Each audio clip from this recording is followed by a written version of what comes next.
गुरु प्यारी साध संगत जी, आप सभी को प्यार भरी राधा स्वामी जी। अगर आप हमारे YouTube शांति सागर चैनल पर नए हैं तो इस चैनल को लाइक व सब्सक्राइब करना ना भूलें जी।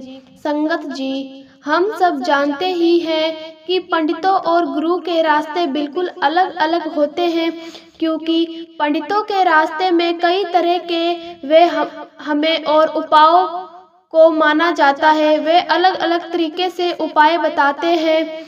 वे कभी कोई पूर्ण गुरु धारण नहीं करते।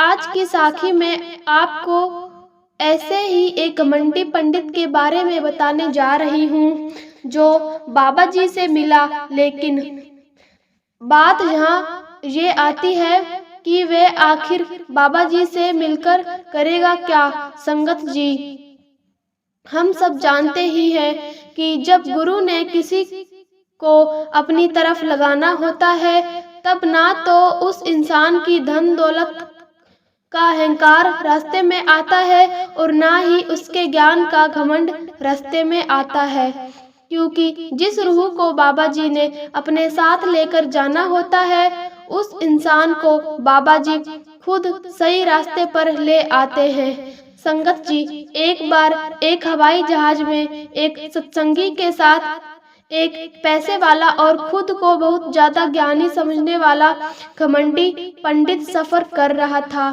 उनका सफर लगभग 3 घंटे का था। वह पंडित काफी नामी पंडित था और कई अमीर लोग उसे पूजा करवाने के लिए और कई तरह के उपाय करवाने के लिए अलग अलग शहरों से उस पंडित को अपने खर्चे पर ही अपने पास बुलाते थे और फिर उन लोगों की समस्याओं का समाधान करने के बाद यह पंडित उनसे बहुत मोटी रकम अपनी फीस के तौर पर लेता था। इस बार इस पंडित को बेंगलोर में बुलाया गया था, क्योंकि किसी को इन पंडित जी से अपनी बड़ी से कंपनी का समूहर्त करवाना था। संगत जी, और सफर करते वक्त अपने पास बैठे हुए लोगों से बातचीत करना एक आम बात है। तो जब इन पंडित जी ने देखा कि इनके साथ बैठा एक सत्संगी रास्ते में ही भजन सिमरन करते जा रहा है, तो इस पंडित जी से रहा नहीं गया और उन्होंने सत्संगी भाई से पूछ लिया कि ये आप क्या कर रहे हो। तब सत्संगी भाई ने उन्हें बताया कि मैंने अपने गुरु जी से नामदान लिया हुआ है और मैं वही भजन सिमरन कर रहा हूँ, क्योंकि हमारे गुरु ने हमें कहा है कि आपके पूरे दिन में जब भी आपको वक्त मिले, जितना भी वक्त मिले, उसे भजन सिमरन पर लगा देना चाहिए। नाम की इस कमाई से हमें 84 की जेल खाने से मुक्ति मिल जाएगी। सत्संगी भाई की ये बातें सुनकर पंडित मुस्कुराने लग गया और उस सत्संगी भाई से पूछने लगा कि क्या आप बता सकते हैं कि आपके जिन गुरु ने आपको नाम दान दिया है, उन्हें कितने वेदों का ज्ञान है। तब सत्संगी भाई ने उन्हें जवाब दिया कि वह तो खुद उस ईश्वर का स्वरूप है और वह हमेशा अपनी संगत को अच्छी सीख ही देते हैं। यह सुनकर वह पंडित और तेज से हंसने लगा और उसने कहा कि अच्छी सीख तो स्कूल में पढ़ाने वाले शिक्षक भी दे देते हैं। अच्छी सीख देना कोई बड़ी बात नहीं है। आप मुझे देख लीजिए, लोगों को उनका आने वाला कल बताने की ताकत रखता हूँ। कोई वैद मुझसे ज्यादा जानकारी नहीं रखता। मैं तो लोगों को उनके आने वाला कल भी बताने की ताकत रखता हूँ और इस पूरे देश में मुझसे ज्यादा बड़ा ज्ञानी पंडित कहीं नहीं मिलेगा। सत्संगी भाई ने पंडित की इन बातों का कोई जवाब नहीं दिया और वह चुपचाप सुनता रहा। फिर पंडित ने कहा कि मुझे लगता है कि तुम्हारे गुरु को किसी भी वेद का ज्ञान होगा और तुम उन्हें ईश्वर बता रहे हो। इतना सब सुनने के बाद वह सत्संगी भाई से चुप नहीं रहा गया और वह कहने लगा कि आप लोगों को उनका कल बताने की ताकत रखते हैं और हमारे लिए वह खुद मालिक ही सत्संगी भाई और उनका कल बताने की ताकत रखते हैं, लेकिन मेरे बाबा जी लोगों का कल बदलने की ताकत रखते हैं और हमारे लिए वे खुद ही मालिक हैं। सत्संगी भाई की ये बातें सुनकर पंडित को भी ज्यादा हंसने लगा। फिर से उसके बाद इन दोनों में बहस बढ़ती गई और उसके बाद उस पंडित ने कहा कि तुम ऐसा करो, मुझे अपने गुरु के पास ले चलो, मैं 2 मिनट में ही उनका सच सामने ले आऊंगा और तुम्हें भी पता चल जाएगा कि कौन ज्यादा बड़ा ज्ञानी है। उनकी ये बात का सत्संगी भाई ने जवाब दिया, हमारे बाबा जी कभी भी खुद को बड़ा और दूसरे को छोटा नहीं बोलते। आपको जितनी मर्जी बड़ा ज्ञानी समझते हैं, इस बात से ना ही मुझे कोई फर्क पड़ता है और ना ही मेरे सतगुरु को। सत्संगी भाई की ये बातें सुनने के बाद उस पंडित को ज्यादा घमंड आ गया और वह सोचने लगा कि मुझे इसके गुरु से मिलना चाहिए और देखना चाहिए कि कहीं वे मेरी टक्कर का तो नहीं है। उसके बाद वह पंडित सत्संगी भाई से कहने लगा कि मुझे बता दीजिए कि आपके गुरु मुझे कहाँ मिलेंगे, मैं उनसे जरूर मिलना चाहता हूँ। तभी सत्संगी भाई ने उन्हें बता दिया कि वे बाबा जी डेरे में रहते हैं और सत्संगी भाई ने ये भी कह दिया कि मुझे नहीं पता वे आपसे मिलेंगे या नहीं, ये बस उनकी मौज पर निर्भर करता है। ये बात सुनकर पंडित का घमंड और बाबा जी से मिलकर उन्हें नीचा दिखाने का निश्चित और दृढ़ हो गया। वह कहने लगा कि मुझसे मिलने के लिए लोग पूरा साल इंतजार करते हैं और भारी से भारी रकम देने के लिए तैयार होते हैं। आप सोचते हैं कि पता नहीं आपके गुरु मुझसे मिलेंगे या नहीं, वह गुरु जिनके बारे में मैंने आज तक सुना ही नहीं है। इस बात का सत्संगी भाई ने कोई जवाब ना देना ही ठीक समझा। इसके कुछ देर बाद वे दोनों अपनी मंजिल तक पहुंच गए। हवाई जहाज से उतरने के बाद पंडित ने पूरा निश्चय बना लिया कि अब वह बेंगलोर से अपना काम खत्म होने के बाद बाबा जी से जरूर मिलेगा। उसने अपने ऑफिस के मैनेजर को फोन किया और बाबा जी से उसकी मीटिंग फिक्स करवाने के लिए कहा। उस पंडित के मैनेजर ने डेरे ब्यास में फोन किया और पंडित जी का नाम बताते हुए कहा कि ये बाबा जी से मिलना चाहते हैं। तब मैनेजर को डेरे ब्यास ने जवाब दिया कि बाबा जी अभी 3 महीने तक नहीं मिल पाएंगे। जब पंडित के मैनेजर ने ये बात पंडित को बताई तो पंडित को गुस्सा भी 7वें आसमान तक पहुंच गया, उसका गुस्सा, और वह सोचने लगा कि ऐसा कौन है जिसके पास मुझ जैसे ज्ञानी से मिलने का वक्त तक नहीं है। फिर 3 महीने के बाद जिस तारीख को उसकी बाबा जी के साथ मीटिंग थी, उस दिन वह अपने ऑफिस में काम करने वाले कुछ लोगों के साथ डेरे पहुंचा।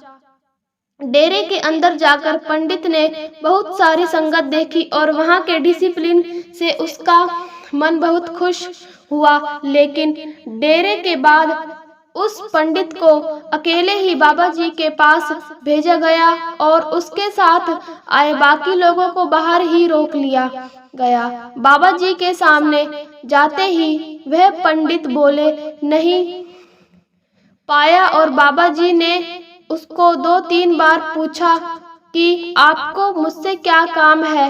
पंडित को कोई बात समझ ही नहीं आई कि वे क्या कहे।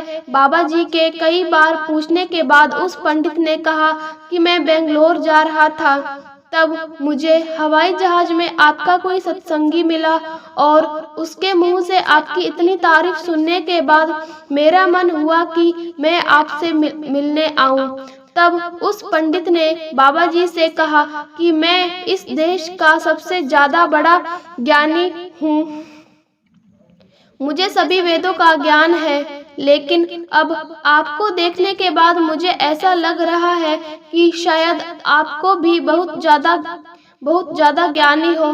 तब बाबा जी ने पंडित से कहा कि नहीं, मैं तो कोई ज्ञानी नहीं हूँ, मैं तो यहाँ का एक छोटा सा सेवादार हूँ और हर रोज कुछ न कुछ नया सिखाने की कोशिश करता रहता हूँ। आप इस देश के सबसे बड़े ज्ञानी है, आपसे मेरा कोई भी मुकाबला नहीं है, तो सिर्फ अपनी संगत को नामदान की कमाई की तरफ लगाता हूँ।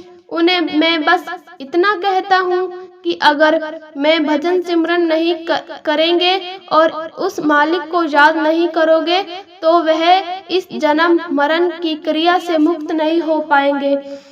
इससे ज्यादा मुझे भी कोई ज्ञान नहीं। बाबा जी की बातें सुनने के बाद वह सत्संगी हैरान हो गया कि इतने बड़े डेरे का गुरु और जिसकी इतनी ज्यादा संगत है, इतने ज्यादा लोग उसके डेरे में सेवा करते हैं हर रोज, वह खुद को यहाँ का सिर्फ एक छोटा सा सेवेदार बता रहा है। वहाँ खड़े होकर पंडित धीरे धीरे अपनी शुद्ध बुद्ध खोता जा रहा था और अचानक उसके मुंह से निकला कि क्या मुझे भी नामदान की कमाई करना सिखा दोगे? तब बाबा जी ने कहा कि आपको मुझसे कुछ सीखने की क्या जरूरत है, आपको तो सभी वेदों और ग्रंथों का ज्ञान है। इतने ज्ञानी होते हुए आप मुझे कह रहे हो मैं आपको कुछ सिखाऊं? तब उस पंडित ने कहा कि मैं नहीं जानता कि 84 के जेल खाने से कैसे बचा जा सकता है। इतने ग्रंथ और वेद पढ़ने के बाद भी मैं नहीं जान पाया कि जन्म मरण से मुक्ति कैसे पाई जाती है। आज तक कई ज्ञानी लोगों से मिल चुका है और वह हमेशा यही कोशिश करते रहे कि खुद को मुझसे ज्यादा बड़ा ज्ञानी साबित कर पाए, लेकिन कभी कर नहीं पाया। लेकिन आप इतने बड़े गुरु होते हुए भी खुद को यहाँ का एक छोटा सा सेवेदार बता रहे हो। मैं आज तक आप जैसी रूह से नहीं मिला। संगत जी, पंडित इस छोटी सी मुलाकात में ही बाबा जी का मुरीद बन गया था और बाबा जी से जिद करने लगा कि जब तक आप मुझे जन्म मरण से मुक्त होने का रास्ता नहीं समझाओगे मैं यहाँ से जाऊंगा नहीं। बाबा जी ने उन्हें कहा कि मैं नामदान दे देता हूँ, लेकिन उससे पहले तुम्हें एक काम करना होगा। तुम्हें जितना भी ज्यादा ज्ञान है सबको कागज में लिखकर मेरे पास लाना होगा। पंडित को कई वेदों और शास्त्रों का ज्ञान था, इसलिए उसने बाबा जी से 10 दिनों का वक्त मांगा और 11वें ही दिन वह अपने उस ज्ञान के लिखे हुए कई हजारों पन्ने लेकर बाबा जी के सामने पहुंच गया।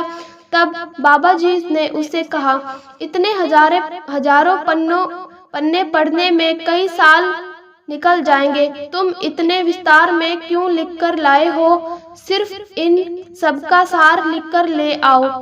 पंडित फिर वहां से चला गया और 2 दिन के बाद 60 पन्नों का एक सार लिखकर बाबा जी के सामने पहुंच गया। बाबा जी ने उन पन्नों को भी ज्यादा बताया और कहा कि तुम्हें जितना भी ज्ञान हो उन्हें कम से कम शब्दों में लिखकर लाओ। इसके बाद वह पंडित फिर से 4 पन्ने अपने ज्ञान के सार के भर कर ले आया। बाबा जी ने उन 4 पन्नों को भी ज्यादा बताया और पंडित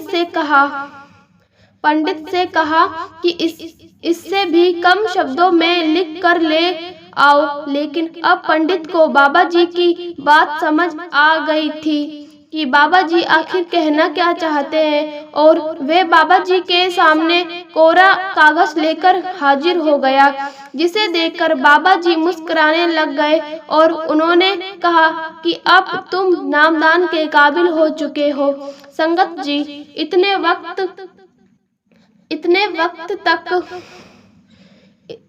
वक्त तक वह पंडित खुद को बाबा जी के आगे ज्ञानी ही बता रहा था, और जो पहले ही ज्ञानी है उन्हें पूर्ण गुरु की क्या जरूरत। लेकिन बाद में वह पंडित समझ गया कि जो ज्ञान उसे है उस ज्ञान से सचखंड की प्राप्ति नहीं होती, और बिल्कुल कोरा कागज ले जाने के बाद मतलब था कि वह अपने ज्ञान के घमंड को भूल चुका, खुद को बिल्कुल खाली करके गुरु के आगे नामदान की बख्शिश की प्रार्थना कर रहा है। और जो लोग अपने घमंड अहंकार को खत्म करके खुद को बिल्कुल एक बच्चा सा बनाकर बाबा जी के आगे अरदास करते हैं, बाबा जी उन्हें अपने गले से लगा लेते हैं। संगत जी, गुरु के आगे घमंड और अहंकार का कोई काम नहीं। बाबा जी तो सब जानते हैं कि कौन कैसे सोच के साथ उनके सामने आकर खड़ा है, और बाबा जी उस पंडित को उसके पिछले जन्मों के कारण अपने साथ जोड़ना चाहते थे। इसलिए उस पर बाबा जी ने इतनी कृपा करी कि जिस पंडित ने बाबा जी का कभी नाम ही नहीं सुना था, वह पंडित बाबा जी का मुरीद बन गया। साथ संगत जी, अगर ये साखी आपको अच्छी लगे तो इसे लाइक सब्सक्राइब जरूर करें जी। राधा स्वामी जी।